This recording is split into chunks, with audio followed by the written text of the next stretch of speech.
What is up, people? Half Slab Bacon back with another video on 1.14. Guys, we are in 1.14.1, the first pre-release, and I want to talk a little bit about the current state of Minecraft, guys, and what my thoughts are moving forward.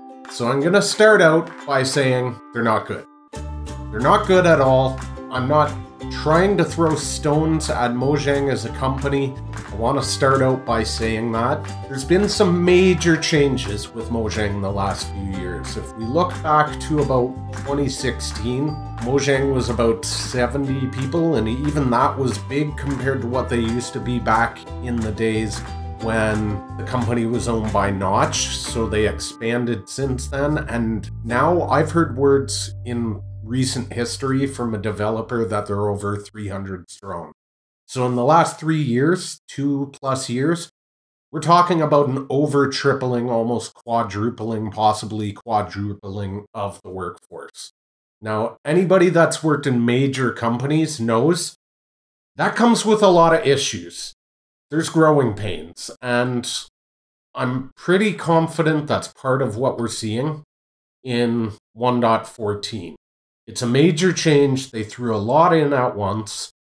It's not stable. It's not fit for upgrading old worlds or playing in at all long term, in my personal opinion. And we're going to talk about why, what has improved, what hasn't improved.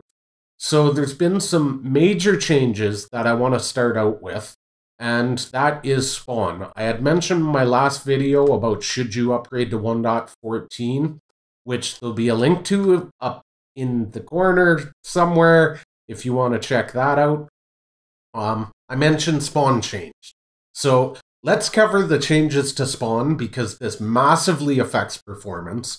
And in this release, they said they fixed chunk loading. It's not fixed. And this is part of the reason why. Okay, so if we go like so, this white spot is where I spawned in. So that is my spawn block. And you'll notice we're dead center in a chunk. Now, pre 1.14, the old spawn chunk system, that wasn't always the case. We could have spawned anywhere in here. And usually it was in a set of 4 blocks, like so, dead in the middle.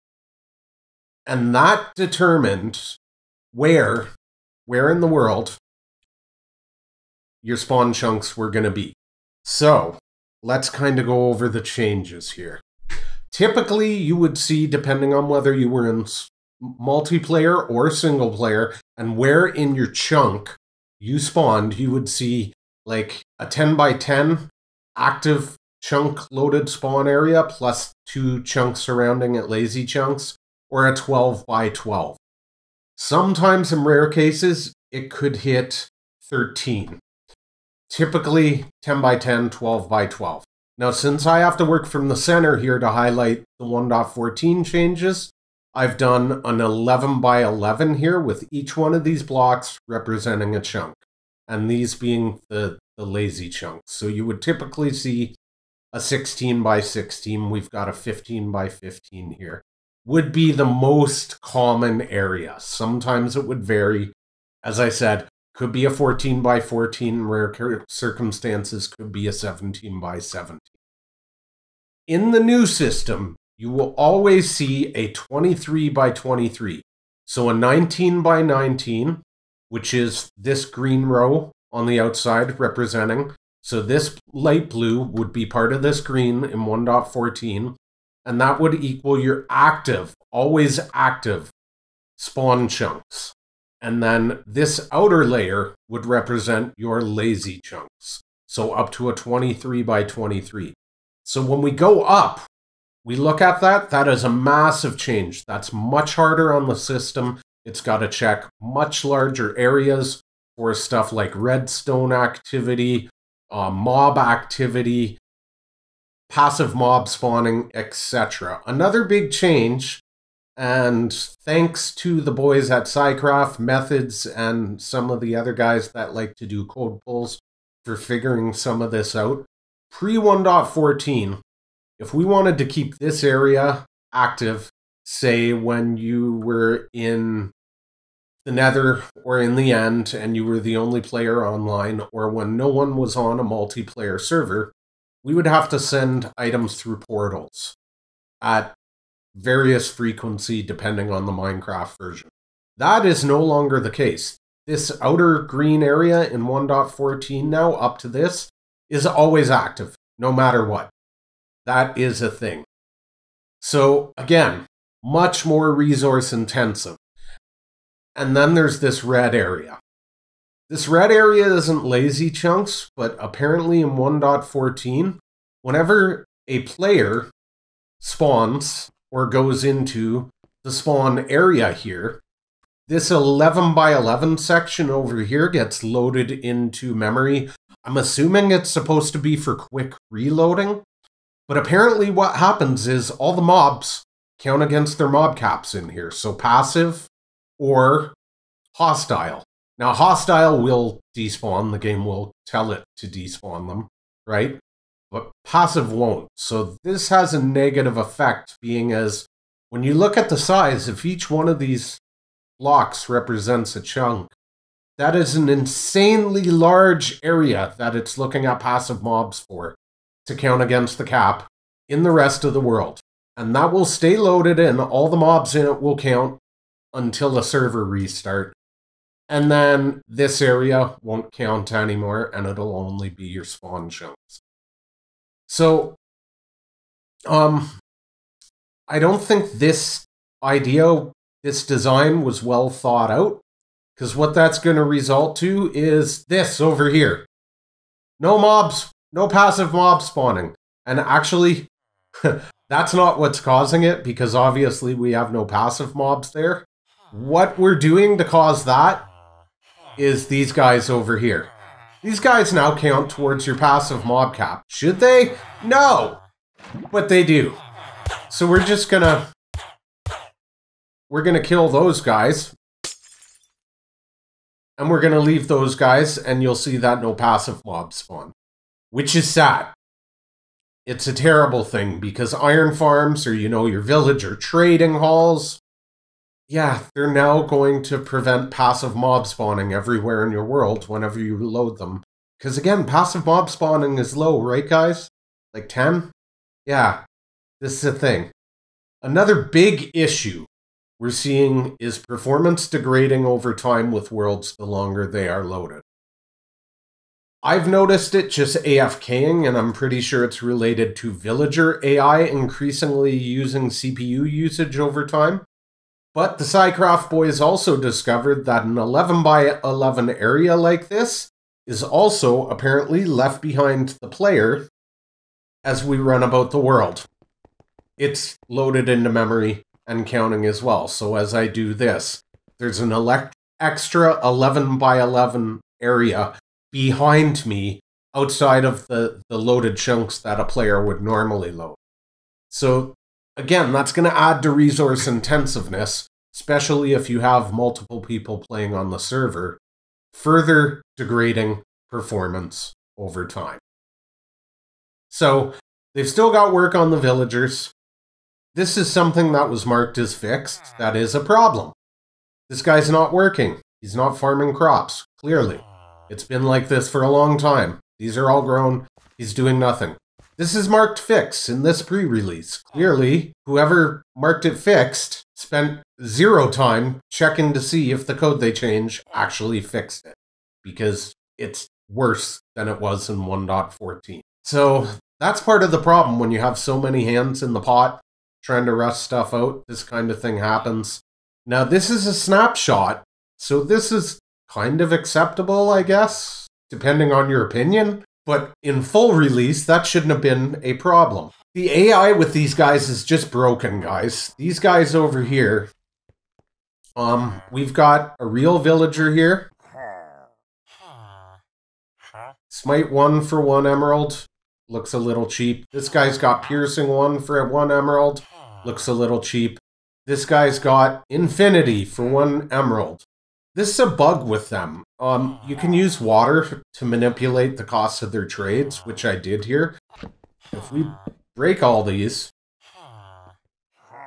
Okay, they should have reset their trades there. They haven't. We'll move on. We'll just do this for now. And we'll see if they reset or not. Again, something that was marked fixed.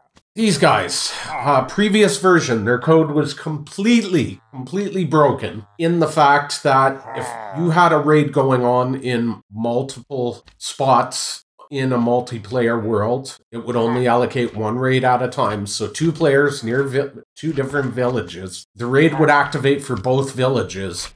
And if, say, one of the 2 players left the area, all the guys in the raid at his one village would actually try traveling hundreds of blocks to get to the other raid, basically making it impossible for a player to complete the raid. I haven't tested it to confirm yet or not, but again, this is something that just points to the AI of these guys being broken from the beginning. The armor, which I didn't mention the last time I talked, you can now have like every single form of protection on every piece of armor. It just makes the armor completely overpowered, and it's dirt cheap to buy it from them now as well.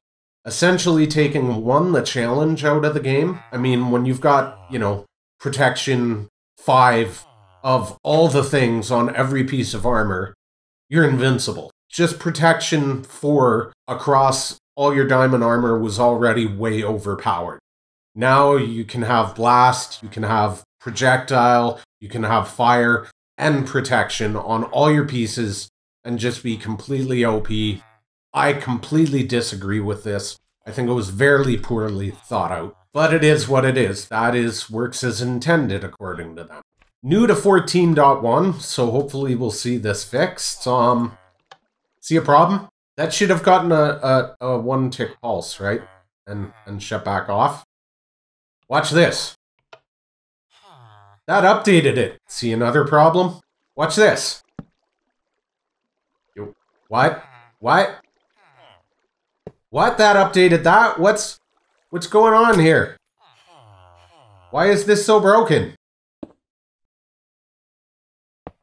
I don't know what happened. They were working on observers, but they weren't working on any other redstone components. So I have no idea why it's all so freaking broken right now. And it's just weird. Like, if we go over here and we check this, look, the top lever locks it, not the bottom lever. So, I'm not sure what happened. Over here, I've been testing something which I've submitted a bug for, and that is, you notice we got 51 here, we got 13 here. I think it was 1.12. They fixed hopper timings. It used to have randomization to it. And I believe it was 1.12, maybe 1.11 in order to get rid of hopper duping. They fixed it so it had consistent timings. Well, I noticed they're no longer consistent anymore. This setup should produce a consistent amount in the top, but it doesn't anymore. I've ran this test multiple times, and I get a consistent amount never. Whereas in 1.13, this amount would have been consistent every time. You can see it was different there. So I don't know if they consider that works as intended or not, but just an observation, and I have submitted a bug report in that regard. Another big issue that I wanted to point out, and I think it's over here, we're going to set to peaceful, has to do with mob spawning. And they've said they've fixed this, but I'm going to show you that it hasn't. Mob spawning has been drastically reduced. Part of the problem was when spawning occurred across chunks like this, you would get a lot of failures because it would immediately cancel any spawns that crossed the chunk border. Now they've reported that is fixed completely. So I want you guys to compare this to this one over here, which is dead center in a chunk, and this one over here, which is dead center in a chunk. And we're going to see just how fixed it is. So it's nighttime now. Doesn't look fixed, does it? That was clearly far faster still. That's better than it was in 1.14, but clearly, nowhere as good. And why is this one that's dead center in the chunk getting so little, right? Why is that a thing? Is it just because we hit mob cap so fast in the others? No, let's watch again, and you'll see similar results, okay? Let's go ahead and we'll cancel those. And we'll go back to daytime. And we're going to set it to normal. And you're going to see there's virtually no spawns there. So the reason that was consistently slower than both these chunks, and it's still getting no spawns right now, even though we are in spawn range, and you can clearly see it's dark, is due to Y values, guys. This has always been a thing in Minecraft, but in 1.14, it's way worse than it ever has been. So you can see we're at like typical ground level, 50 something up to, 60 something is typical ground level.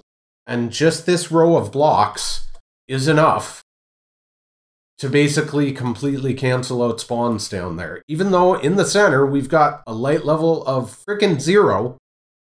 And, slimes have the highest spawn rate in the game. We're getting spawns over here, but not over here because of the way the game now checks the Y level mapping. So, effectively in real worlds, this means you're going to get mostly surface level spawning, and your caves are going to be far easier than they ever were before. This is just what we're stuck with now. I did numerous tests on iron farms where the tick rate looked like, well, you can observe it here. You can see our tick rate on your right-hand side of the screen where it says minimum 5 milliseconds, 20 TPS. That's our tick rate chart. You can see it's nice and low, nice and even. I loaded worlds and did testing for hours where the tick rate graph would look like this when we first loaded up. And then after doing nothing but just running the world for a few hours, it would later look like this, which is a complete red line and not very good. So that's also one of the main reasons that I'm just not in a position to really give out an iron farm yet. There's too many variables that are going to end up changing that will functionally change the way iron farms work, guys. So I will put out a video as far as the mechanics and the work right now, just talking about it. But the design itself, that's going to have to wait until we have a permanent version of the mechanics that I can trust. So as always, guys, smash that like if you enjoyed the episode to help others like yourself. You might enjoy the content, find the channel. And if you're new, if you haven't already, hit that sub button for more videos, people. Thanks for watching. Bye.